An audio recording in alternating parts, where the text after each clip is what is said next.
Welcome back to another episode of What Are You Made Of with your boy, the unstoppable, inexorable, Mike C-Roc. I'm in the house today with Connor Boyack. He is an author, public speaker, TV show producer, podcaster, and libertarian communicator. I think that's what it said, right? Yeah, libertarian communicator. This show, by the way, this is like we don't worry about perfection here, so we just roll, Connor. As an author, 36 books. He's best known for the Tuttle Twins books, a children's series introducing young readers to economical, political, and civic principles. With over 4 million books sold. Wow, 4 million, man. It'd been nice to sell 4 million books. I don't think I made to 1 million with my book, and nonetheless, he is the founder and president of Libertas Institute, an award-winning free market. What is that? Free market? That's right. Free market think tank. Oh, free market think tank. I'm sorry. It's a typo on my end. An educational organization responsible for changing over 100 laws across a wide range of issues. They're now attempting to scale their work across the country to have national impact. Connor, welcome to the show. Thanks for having me. Appreciate it. Yeah. So I got to get like the rust knocked off. I haven't had a show in a couple of weeks because I was out last week. And so people can hear it. But listen, Connor, we start this show the same way every time. And that's with the question, what are you made of? Oh, I am made of a kind of fire in the belly. I work quickly. I have a lot of output. 36 books. I'm only 40 years old. I've only been writing for 10 years. I have a very kind of high output personality, but what I'm made of inside is like this fire in the belly, desire for change, desire to change the world, desire to help other people solve problems. Almost like people have talked about, if I could like bottle up that energy source and sell it, I'd make millions. Cause it's just every morning I wake up knowing I have a particular skill set that can make a huge impact on other people. And so I just want to hit the ground running and go, because there's a lot of problems to solve and there's a lot of, bad laws to fix and there's a lot of people to educate. And so for me, it's very much that innate desire to just change the world for the better and develop the skills and build the team that can help me go further, faster in trying to achieve that objective. Love it. What's the skill set that you mentioned? So I'm really good at persuasive communication. I started this think tank, Libertas Institute, about a decade ago. And a lot of communicators just pontificate and they'll just publish and, spray and pray, right? Right. Preach into the wind and hope they convert someone. I'm a much more strategic, persuasive communicator. So our think tank basically exists to change laws. And we've built a team of really good, politically savvy, strategic people that knows, like, rather than shouting from the rooftops this message, if I can convince these 5 people, then we're going to have success. And so who do I need to talk to target those 5 people? How do I need to frame that message? How do I need to build this campaign that's going to overwhelm them with, shame or compassion or love or, interest or whatever to get them to change their mind? So for us, there's this concept called the Overton window. It's this concept where, like, within the spectrum of political opinion, there's this narrow window. The guy's name who came up with this concept is Joe Overton. So the window is the spectrum of allowable, publicly appropriate, acceptable opinion. But there's lots of opinions that fall outside of that spectrum. So for us, for example, I live in Utah now. I'm from San Diego, but we legalized medical marijuana in Utah. And everyone was like, you're never going to be able to do that because, it's a socially religious, conservative community. They're going to be one of the last states. And we got it done. It took us 5 years, but it was very much this idea of saying, all right, legalizing marijuana in Utah falls outside of that little window because people are like, drugs, bad. Mm-hmm. And so how can we either extend that window or slide the window along the spectrum such that, medical cannabis, in this case, in this example, becomes within the spectrum of appropriate, acceptable, opinion. So for me, that's how I'm good at what I do. And we built a team of a lot of other people who are good at this because, like, there's a lot of organizations who are like, oh, I wish there was I wish that law was passed, or I wish that roadblock wasn't in my way. We're a group of like freedom fighters who are just tactical and saying, like, all right, we've got a mission. How can we succeed? Now we've changed over 100 laws, many of them the first of their kind in the whole country. So now we're helping groups in other states do what we've done. Basically me trying to like figure out how to extend my team even further to say, how can we replicate these successes and make more of an impact? So Connor, what's the mission though? Because 100 laws, whatever, but they probably are all in alignment, I imagine, right? Yeah, the mission is basically, free people, free society, free market, remove roadblocks that stand in the way of people. So if you're a business owner and this law doesn't allow your business model to, like, here in Utah, as in many states, when Elon Musk came to town and wanted to sell cars directly to people rather than go through dealerships, it was illegal because the car dealers over the decades had gotten the laws to say, you must go through car dealers. And so he had to go to court. And I mean, that's ridiculous. And there's a lot of like, great, he can hire lawyers and lobbyists and muscle his way through. But what about the little guy who comes up with his American dream on the back of a napkin? Right. And then as he researches, is like, oh crap, I'm not allowed to do that. I guess I won't pursue it. So for us, it's very much helping the little guy, removing the roadblocks in the way. And as long as everyone's being peaceful and like not harming other people, we're very libertarian. So it's just like, let people do what they want and let's have an actually free America. And let's kind of get back to our roots in that way and remove a lot of these laws and regulations that kind of stand in people's way of doing what they want. And is that a nonprofit mission? It is. Yeah, we're a nonprofit. Okay. Gotcha. And then how do you cover the expenses? Who pays the bill? Yeah. So as a traditional nonprofit, a lot of it's fundraising. So we get grants from larger foundations where you've got some like mega millionaire who just started a foundation to help further a cause that he cares about. Or we'll have a lot of entrepreneurs and small business, medium-sized business owners who will, write $5, $10, $20,000 checks in support of whatever kind of project we're working on. I'll give you a more concrete example. Later today, I'm going to go have a meeting with a potential donor. And this gentleman was at the Capitol on January 6th. Everyone's heard about, January 6th. He wasn't there as part of some crazy whatever. He was just there to kind of see what was going on. But the FBI showed up at his house the day later, the next day. And and he wasn't home. His wife had to deal with it. And it was a big controversy and big problem. But it's like, well, wait a minute. How did they know he was there? Okay, well, in this case, the feds used what's called a geofence warrant. What that means is they went to Google or Verizon or whoever, and they said, hey, we want to know everyone whose phones was in this area at this particular time. So January 6th from 9 a.m. to 9 p.m., whatever. And so Google or Verizon or whoever, they says, okay, here you go. And suddenly they have mass surveillance of all of these individuals who aren't suspected of a crime. They could have been there for some other reason or just, spectating or whatever. And yet they're scooped into this dragnet.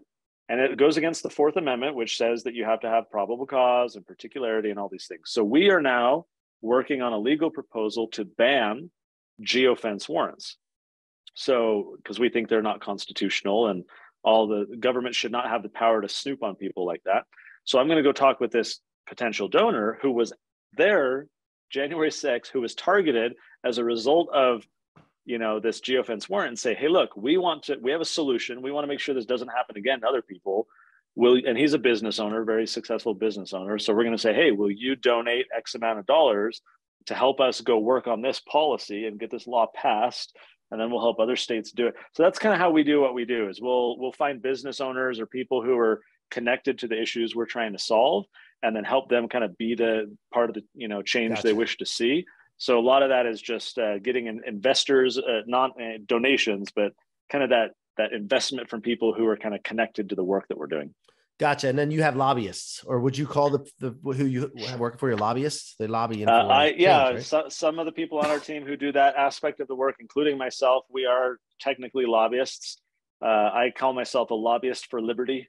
Most of your lobbyists are like corporate lobbyists where they're just hired guns doing special whatever, Yeah, exactly. Whereas those of us, we see ourselves more as advocates. I think that's kind of a better term. We're advocating for a particular perspective or point of view.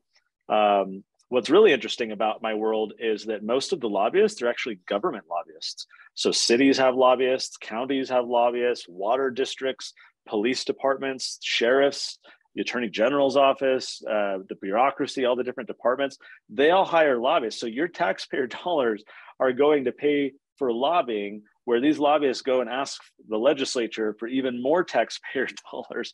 So it's this weird thing where oftentimes we find ourselves like butting heads, like in this case with the privacy thing I mentioned, we're going to fight the attorney general's office and the police and others who, want to use a tool like this whenever they want to spy on people. So we're going to kind of do political battle with these guys, and they're going to have all their lobbyists that use my taxpayer dollars. So I'm having to go lobby against people who are being paid with my dollars it's just kind of a weird dynamic and an unfortunate byproduct of our system that we got to deal with, I guess. Yeah, no, and also, do you have the percentage of state changes that you do versus federal, or is it all federal? Or so we're all state. Yeah, we just all focus state? at a state and local level. I feel like the federal government is like a sinking ship. I don't have really any hope for Congress. I think the incentives are all misaligned. The corruption is massive. The ability to affect change is insignificant. I mean, minuscule. And so I just don't see a lot of good progress coming. Whereas at a state level, you can get a lot of stuff done. And then if you get a lot of states to do something, that can create some good pressure to push Congress in a better direction. So we work at a state level instead of a federal one. Gotcha. Okay. So now when you were talking earlier about all the questions that I'm not questions, the ideas you have, and your mind's always going, and like, how do you select what to focus on, we only have so many attention units, right? So how do you filter those ideas that you want to accomplish? And, maybe some of the things are definitely good things, but you just kind of pick and choose. Like, what is your process for that? Oh, that is the $1 million question. And by the way, I asked that because I'm the same way as you. So totally. And I wouldn't say I have a process. It's very fluid. I try and just have a general approach to saying, like, I prioritize some of the things I think that are compelling and important and necessary, and I'll just drive those forward, with sheer willpower or whatever, and move the ball forward. In a lot of cases, though, what I try and do is kind of get market feedback, so I want to hear from other people. In fact, I run into a problem where I'm very open with kind of ideas that I have. Maybe we should do this, and what if we did this? And in my mind, they're very tentative. I'm just trying to kind of bounce ideas off of people, but people on my team are like, oh, the boss is saying maybe we ought to do this. Maybe I should start looking. I'm like, no. I just want to like brainstorm, right? Right. So I kind of run into that problem where I'm right now trying to figure out how can I still kind of get feedback from others on the team without them feeling like I'm kind of subtly announcing that we should do that thing. I'm a member of Strategic Coach, fantastic entrepreneur coaching program. They've been around for like 30 plus years. So they have a lot of good tools that help me with this too. So it's like, their weekly planner and their kind of goal tracking. And so I use a lot of tools like that just so I can kind of stay focused on what's most important. Because I don't remember who said it, right? But the most important thing is to keep the most important thing the most important thing. Yep. Keep the main thing the main thing. Yeah. So I'll kind of lose focus and squirrel and should I work on that? And so I've found personally that Strategic Coach has helped me to kind of make sure I maintain focus on what matters, because I'm always being bombarded with all kinds of crazy.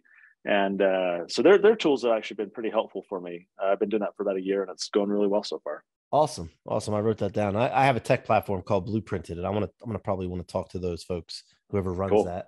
But let's talk about the books, man. I mean, 36 books. Are they all children's books, or about 2/3 of them are children's books? The other 1/3 are just general audience type stuff.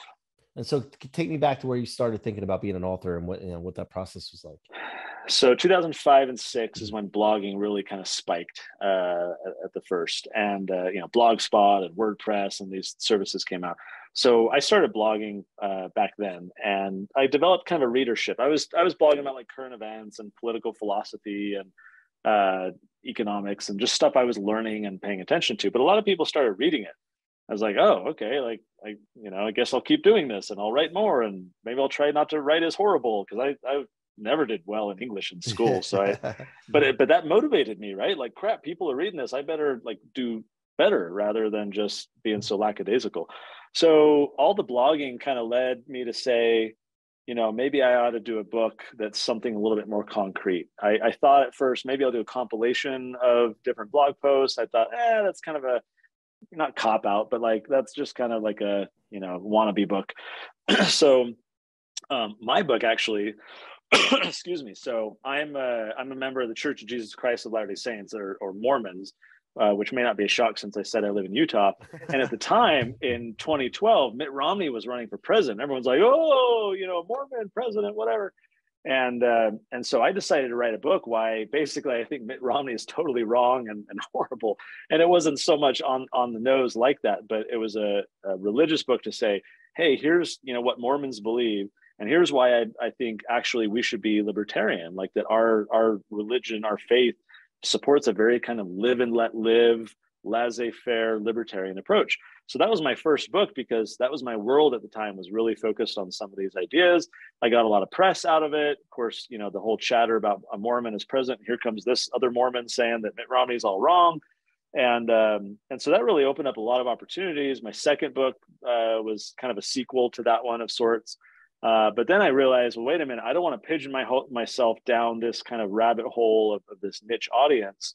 I want to kind of expand beyond that. So I started coming up with all kinds of other book ideas, one of which later was this whole children's book series, which is where the 4 million and plus comes from.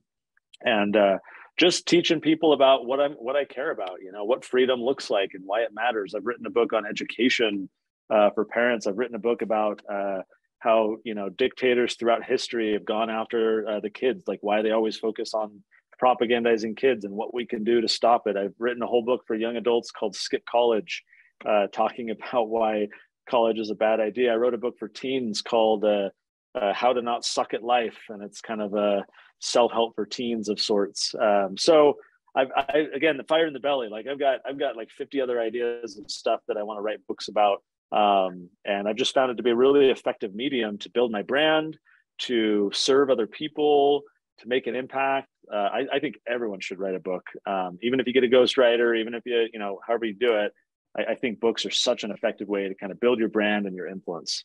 And how did you go about writing your books? Did you write all of them, or what's the method that you use? Because so go ahead. Sorry. I was going to say I wrote a book, and I have it kind of a mixture, because from transcribing my podcast to writing to having another guy just tear it all apart, you know, and rewrite it, and you know all totally. That. So yeah. I use an app called Scrivener. I writing in a Google Doc or Word, horrible. Worst thing you can ever do. Scrivener is a fantastic way to just organize stuff. It's almost like having, for those of you, if you're watching the video version of this, I have an insanely chaotic whiteboard behind me. Scrivener is a way to take like a chaotic brain like that and map out all the ideas into kind of a cohesive workflow, and then build out all the content. That has saved me so much time writing books. Scrivener has been a great app. But here's a little hack, Mike. I've shared this with a lot of people with great success over the years, because a lot of, you know, business owners that, you know, I want to write a book. I don't want to take the time. I don't know how to structure it or whatever. What I say is, don't write a book. Instead, come up with like a presentation, a little pitch, 45. Do it over Zoom. Do it for your friends. Organize an event, whatever. But if you think of your book in terms of like a 45-minute presentation, then all you're really focused on is kind of the high-level points, the skeleton, right? Here's the idea, flow. And it's much less intimidating to think through putting together a 45-minute presentation. Once you've done that, writing a book is like 10 times easier, because you've got your structure of the book already in place. All you now need to do is throw in the anecdotes, the stories, the jokes, the examples, to add some meat to the bones and make it a little bit more fluid to read and land a little bit more emotionally. But that's how I've done several of my nonfiction books, is I'll first force myself to just go present to some, you know, youth group or parents group or whoever, business group. And I can spend a couple of hours working on a presentation, and then maybe I'll refine it. One of the times I did this, I did like 3 or 4 times, and I kind of refined my presentation based on feedback and so forth. And then when I felt I had a really solid presentation, I went and started writing the book. But all the hard part about thinking about the writing was nearly eliminated. And then the writing part was easier. I was just expounding on what I already knew I wanted to talk about. And it really has accelerated my kind of production workflow to think in terms of, you know, figure out the skeleton first and then add meat on the bones, rather than start with page 1 and where should we go from here. That's torture. That's torture. Yeah, no, I've done a lot of talks, and I had one recently that I broke it down into my 10 principles to become unstoppable. And I'm going to write a book about that one. I already have that all done. And then when I did the talk, I could just transcribe what I talked about. Totally. And I did it several times. So you could transcribe all of it, overlap it. That way you have everything. Because every time you talk, you do a talk, you come up with a different story. You might have different ad libs, you know. So that's definitely the way I did it. But this book here was definitely a journey for me. And, you know, did you ever come into a situation, or do you ever come into situations where you just don't feel as creative? Yeah, that's definitely true. But I kind of make peace with it. I know a lot of authors will kind of get frustrated. Oh, writer's block. Oh, I got to push through. to me, there's kind of like a time and a season, everything. I just this week am sending my latest book to the printer, and it's taken me 3 years to do this book. Most books I can pump out in a month or a few weeks or a few months. This one has taken me 3 years because I would go months without writing because I just wasn't feeling it, and I needed to wait until my head was in a good space. It's one of the reasons why I like working on multiple projects at once, because when I was taking time off from that book, I was working on the different one. I was finding flow, and creativity in kind of a different issue or topic. And so I kind of like juggling multiple projects at a time for that reason, because it's not that I don't think people generally hit writer's block completely. They hit writer's block as it pertains to like that topic or that project they're working on. So I like having a different project that you can jump to. Yeah, I mean, I have I'm in tech, so I have several tech companies, and I write and all that. But I'm speaking, I'm doing clubhouse rooms and all this. But sometimes I just feel like overall, I go through these stretches where I'm like, I just don't have much to talk about right now, So then what I do is I got to find a new environment. I got to switch my environment up a little bit.